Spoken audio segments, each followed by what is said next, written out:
Volumen titulado Pobreza Urbana y Cambios Electorales en Lima, donde Fernando Tuesta Soldevilla analiza lo que significa la votación limeña en las últimas elecciones.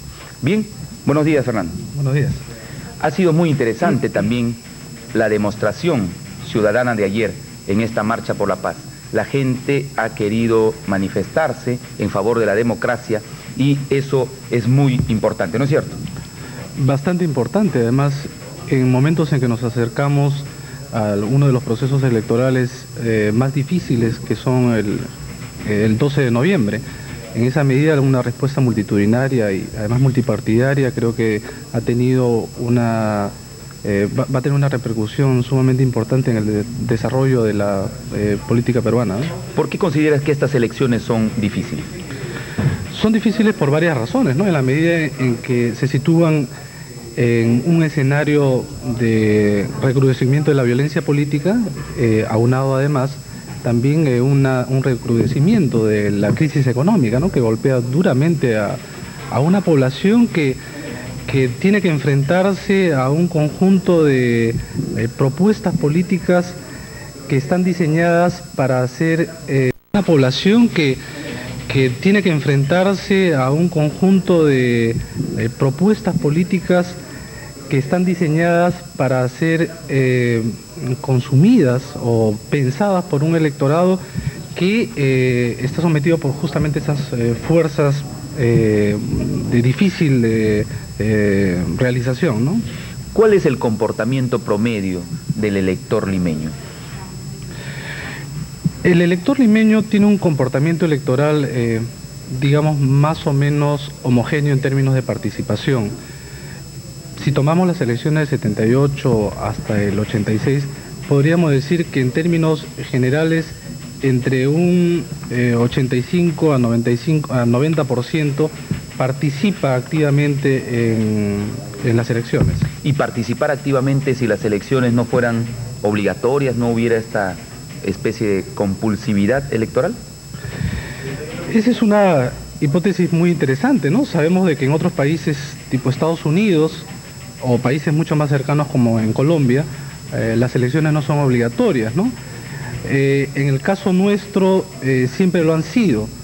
Es cierto que el hecho de ser obligatorias aparece ante el elector como una actitud coercitiva, ¿no? Pero también habría que decir que más allá de esto es interesante porque, por ejemplo, años anteriores la coerción estaba denotada en la medida en que el elector que no participaba se le iba a cobrar una multa, y sin embargo muchos ciudadanos se desplazaban de un lugar a otro bastante distante, incluso pagando pasajes interprovinciales que eran superior al valor de la multa, ¿no?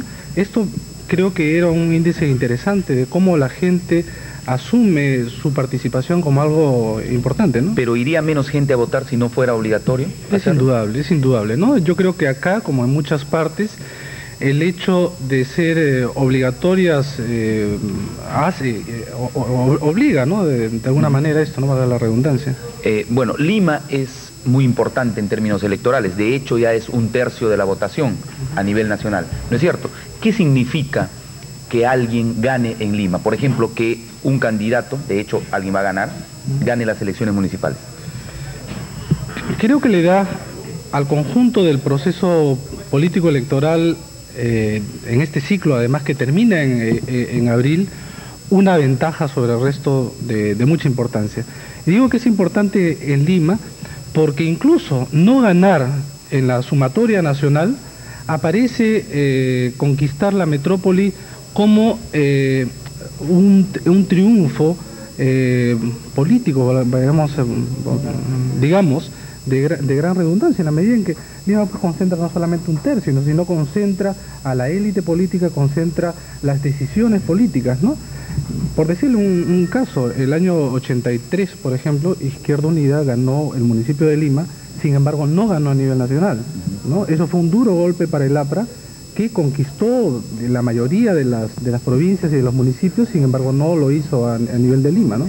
Este trabajo que usted acaba de realizar tiene relación con los sectores limeños más pobres. Así es. Y hay una distribución de 12 distritos de mayor a menor pobreza.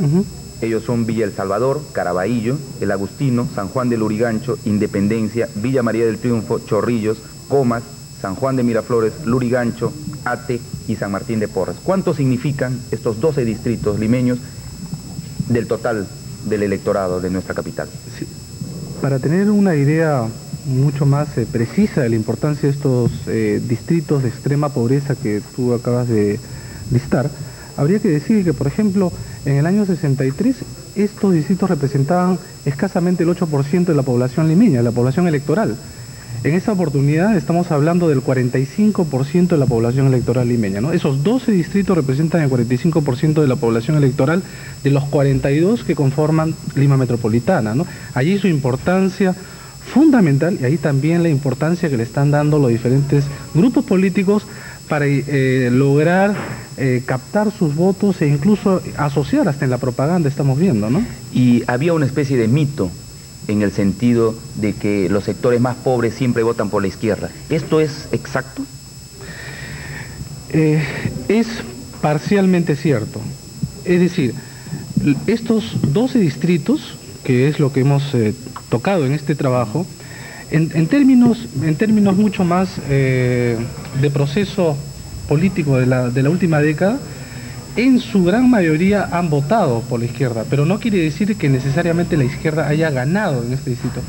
Quiero aclararte, Fernando. Sí. Es decir, por ejemplo, en el año 80, si vemos alguna información que tenemos en el texto, Belaunde ganó mayoritariamente en estos distritos, como lo hizo Alan García. Pero digamos, la proporción que también le daban los otros distritos a estos dos candidatos era también muy grande. En cambio, la izquierda sí tiene un perfil muy particular, muy sesgado a estos distritos, diríamos, ¿no? Entonces, podríamos decir también que estos distritos votan siempre a ganador. Habría que decir de que mucha gente en general y más allá de estos distritos votan a ganador. Las encuestas ejercen una influencia. ¿Usted diría que las encuestas inducen a votar por determinado candidato? Definitivamente, ¿no? Eso es definitivo. Creo que las encuestas inducen a votar a ganador porque creo que la gente siente que su voto debe ser útil. Su voto me imagino que la gente debe sentir de que su voto es importante para la decisión del conjunto, ¿no? Finalmente, el voto de cada uno permite la sumatoria y el triunfo de determinado candidato. Entonces, ¿por qué la importancia de las encuestas? Porque, por ejemplo, si es que algún candidato se lo coloca en tercer o cuarto lugar fuera de la competencia electoral, el elector lo que va a hacer, en algunos casos, no siempre, digamos, el elector que considera que su voto debe ser útil, lo que haría, por ejemplo, es votar por el que las encuestas le dan por ganador. O, en otro caso, es lo que se llama el voto perdido, es decir, utilizan su voto para apoyar a determinado candidato para que no gane el otro. El enemigo de mi enemigo es mi amigo, ¿no? Bajo esa tesis hay una corrida de votos. Por eso la importancia de que las encuestas deben ser desarrolladas metodológica y científicamente, ¿no? Creo que es una exigencia que debemos hacer a las compañías encuestadoras en general, ¿no? Hay que cambiar entonces la forma como se están realizando las encuestas ahora. Mira, yo creo que una prueba, porque no hay que ser prejuicioso, además, porque creo que se ha hecho en algunos casos una campaña de parte de muchos candidatos y grupos políticos cuando aparecen pues muy mal en las encuestas, un desprestigio. Las encuestas es un método utilizado por las ciencias sociales para ocultar un poco el sentimiento y las tendencias. Eso es válido, creo, ¿no? Y a propósito de esto, ¿qué le parece el fenómeno Belmont? Yo creo que significa dos cosas, ¿no?